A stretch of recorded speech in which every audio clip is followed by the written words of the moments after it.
Well, I feel sad for the railroad. You know, it's been here for my lifetime, and I would hate to see it tore down.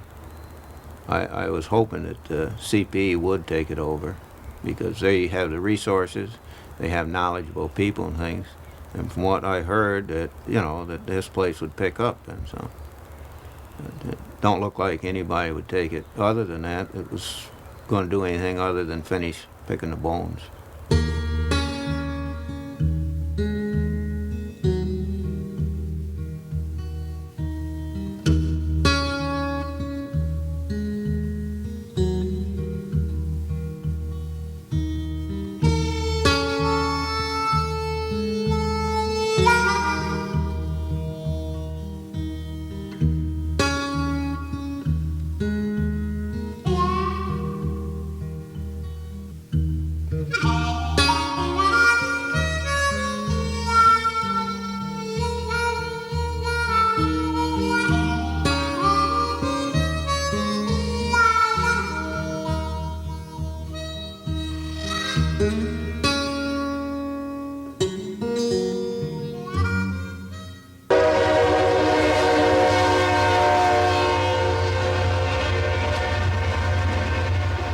We need a rail system. And I think that that's very difficult in this day and age in which people think how convenient it is to jump in a car and go from point A to point B, to have any real affinity for the rail system, whether you're talking about hauling goods or whether you're talking about hauling people. Unfortunately, a lot of what people see are buildings like this, and they don't realize how important the railroads still are to the country. I mean, most of your grain is moved to people eat their morning cereal or bread. All kinds of chemicals that are used for plastics and you name it, household detergents, all kinds of stuff is shipped.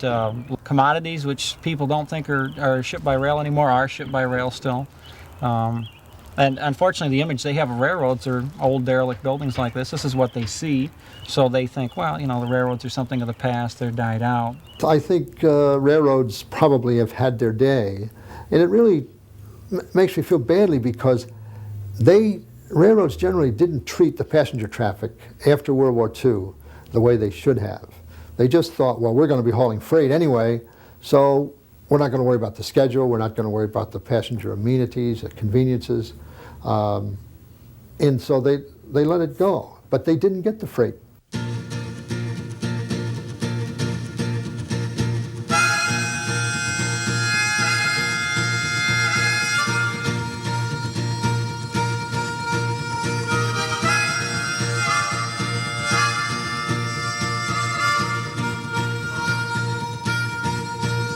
Coal is the thing that really made this railroad, and it made a lot of money for this railroad. The D&H had their own coal mines down in Pennsylvania, and they owned their own mines, and it was D&H anthracite, and they moved their own coal. They sold their own coal, and it was just trains, nothing to see trains of 100 cars because we were just strictly coal. They were fortunate that they could haul coal in, let's say, going to the Albany direction, and they were able to, out of the iron mines, which were very busy on their line up at North Creek, they were able to haul ore back in the same cars. Very few railroads have this possibility of running a payload both ways. You usually haul empties one way.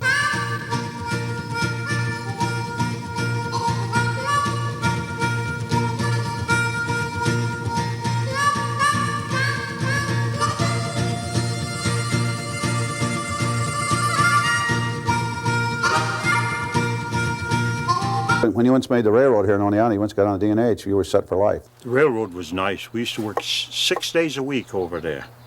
6 days a week, and it was nice. You couldn't wait for the next day to go back to work. There's a feeling you get when you sit in the engineer's seat and notch open that throttle, and you feel the 10,000 horsepower underneath you start to move, and it's just hard to describe. We used to figure a good train was 10,000 tons and 10,000 horsepower. And you're not going to operate anything that's bigger than that in this world.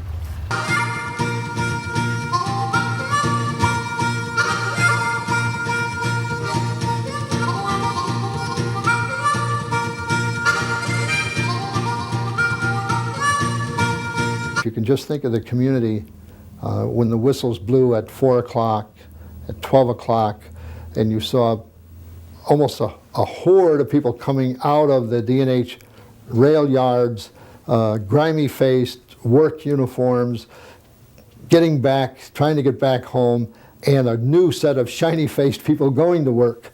They had to be on call just about as much as the men did. I mean, they were all, in that era, real good wives that stayed home. I mean, not that we aren't good wives that didn't go out, that went out to work. But what I mean is, in that era, mostly the women stayed right home. They were right ready with the lunch pails and everything. And to the point where you poured a cup of coffee and you didn't put it in a cup, you put it in a saucer. So you could blow on it easily and drink it fast so you could get to your railroad, scheduling. They told me that the housewives had it figured out when to put their laundry on the line and when to take it in, because they knew when the most rail traffic was going to come about. And they knew that they had about 4 hours of drying time when they got all the laundry out and had to get it back in before it became grimy. The railroad was tough in those days. It was, they were a tough bunch down there. They probably a couple thousand people worked there in the shops, in the roundhouse, and they hired a new person like myself. When you went down there, you had to prove yourself to them. You had to stand up. They'd test you, and I had a few run-ins down there. I had a few fistfights down there. They kind of prove you hold your ground. And I got one of the best friends I got here in Oneonta that he and I both went home one night. We both had shiners when we came home from work. I had one, he had one. It was, and they let us fight because we just had, you had to let them know that I was over him and I was his boss, and I had to prove to him that I was his boss.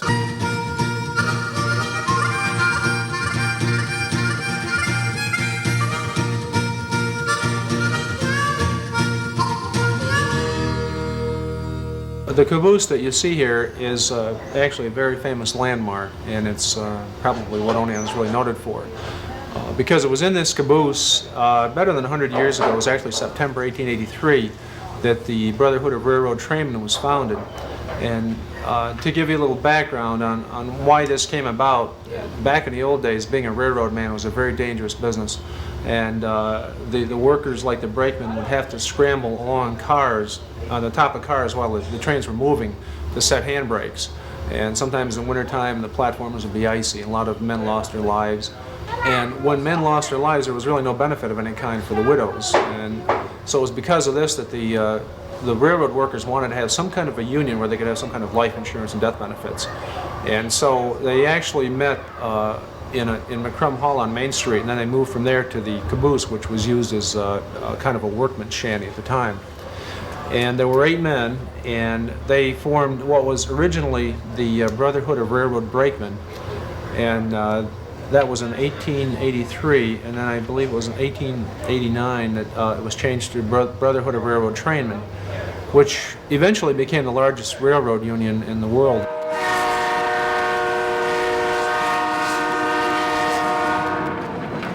This was a railroad town. I mean, everybody had something to do with the railroad, one way or the other.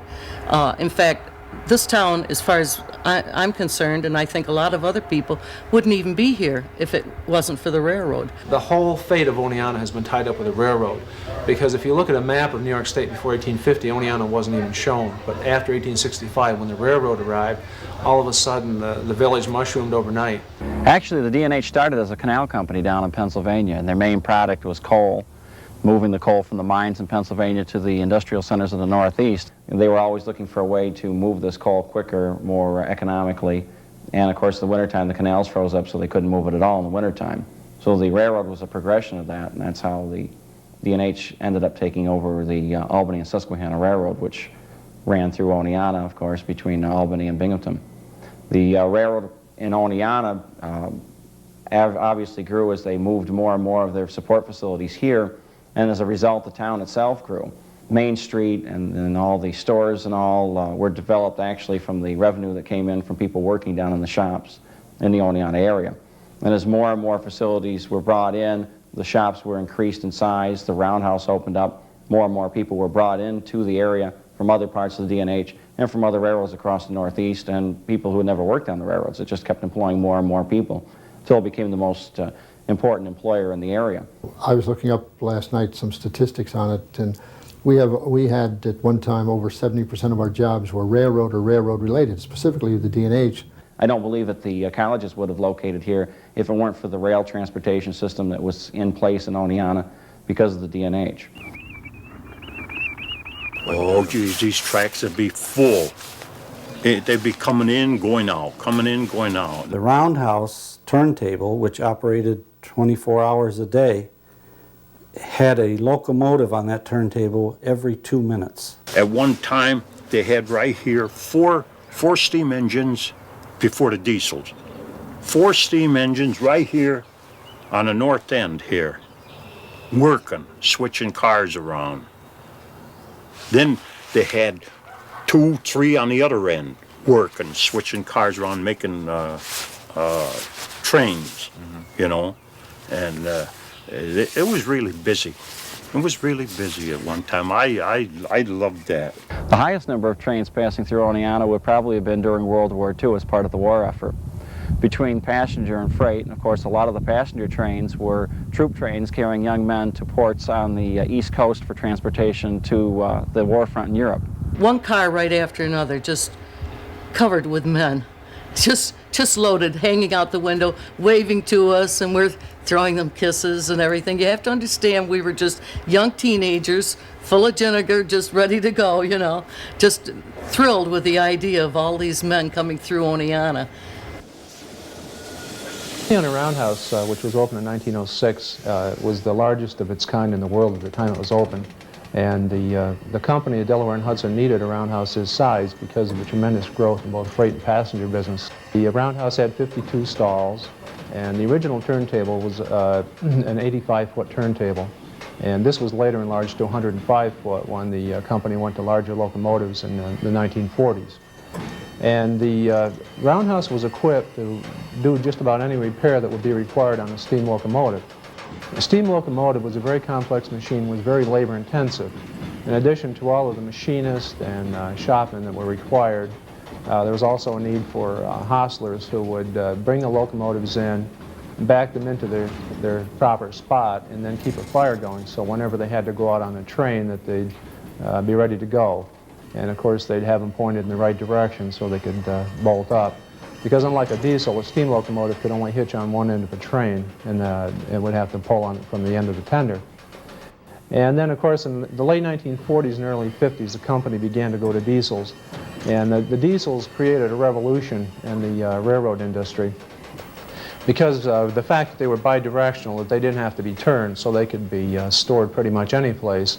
And also, they didn't have as many exposed working parts as a steamer. So being outside wasn't as big a problem as it was for a steam locomotive. The diesel was just a natural progression of the railroad industry, using less labor, much easier to maintain, less moving parts to have to make, to have to buy. The need for as many people obviously was gone. You didn't need as many people to maintain the locomotives.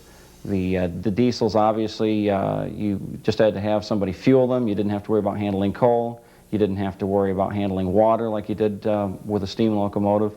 And there was a lot of other support facilities that people lost their jobs doing. For instance, you used to have people whose jobs were to fill the kerosene lanterns on the switch stands in the yards. Those jobs became obsolete. Just a natural progression of technology in the railroad industry, and a lot of the jobs that were necessary at the turn of the century were no longer necessary. Everything was neat. All the buildings inside at one time were they whitewashed it, you know, and the inside to make it lighter. And it was clean, and they kept everything clean, you know. But today, going downhill, all the roads are downhill. It makes me really sad. It tears at my heart. Every time I drive down the yard and see it like this, I get this awful feeling, you know. And it's even worse because it didn't have to be this way, you know. I mean, if it wasn't for the particular turn of events and one guy getting a hold of hold of the railroad and doing this with it, another guy getting a hold of the railroad and doing that with it, and the labor not giving in a little bit at one point in time or another point in time, things may have been different. I can't understand why the railroads have gone downhill the way they have. And to me, I personally think that maybe mismanagement has been a lot of the problem with the railroads, because as far as I'm concerned, it's got to be cheaper to ship by rail than it is by truck. Greed is what it is, you know, from my point of view. It's one person is greedy and takes it from one pocket, another person is greedy and takes it out of another pocket, and nobody cared about anything, really. The management didn't care. When do you think was the last time any railroad management used any creative management techniques? It was in the 70s, probably before morale got destroyed by various people running the railroad. And once morale's destroyed, it's very tough to run a shop and things. I don't think you could ask for any more animosity than you had between workers and management than you had when Guilford was running the railroad. It was a very ugly situation. It's a nightmare. This Guilford Transportation Industries, the Tim Mellon group that we've been dealing with for 7 years, are a bunch of, they're a throwback to the 17th century. They're like medieval men. I think it was a situation, though, no matter how many times you sat down the two parties, you could never find a common ground on anything. I don't understand their concept of the economy as a whole. It's a process of concentration of wealth, and they think that the best circumstance for them, and by extension the economy that they operate in, is they have all the peanuts. And guys like me and the people I represent have none of the peanuts. You know, you get script, you go to the company store, you live in company housing. A lot of guys quit and gave up their job. I'm the last one on the roster right now. And when I started in '78, I was probably like 168. And I'm like 45 on the roster, something like that. They don't even want the company store anymore. It's just one of them situations. They want to pay you less than a subsistence wage. They don't want to pay benefits. They don't want to pay anything. They want to cut their expenses to the bone. They don't really care, you know, about your family. You want to work, you work. If you don't work where they tell you to, you don't work. That's why a lot of us aren't working right now. They called us since we've been laid off to go to Rouse's Point, Port Edwards, which is about, say, an hour and 15 minutes past Lake George. I mean, that's way up there. There's been ups and downs, and we went through a lot of layoffs. I've worked in colony shops for 2 years. And it was kind of rough on my family for traveling, and we had 7 or 8 other guys that worked with me. We traveled, we commuted every day back and forth. It was kind of rough. First time I went to track department, I said, I'll go as far as Binghamton. Well, 2 days later, I started in Unadilla. 2 days later, I was down in Berwick, Pennsylvania, which is about a 4-hour drive from here. And I stayed there the rest of the year, and I stayed there for 3 years after it. When I first walked in the shops, one of the old timers come up to me, shook my hand, he says, well, you've just guaranteed your job for life. You're welcome to the railroad. I've worked here 30 years and never been laid off. You just got yourself a bona fide job where it's going to be lasting. And I was very pleased when I got that job. But now, since I've been laid off, say 6 times in my 11 years that I worked there, I often wonder about the guy who shook my hand, who had said, welcome to the railroad. I'm not miffed at him, but it's just, what he said wasn't true.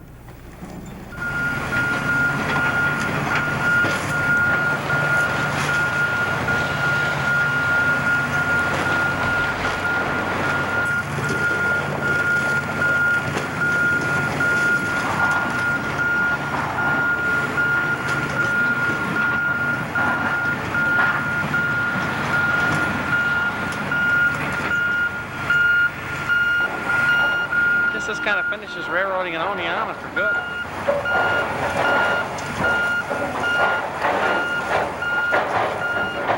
Sickening.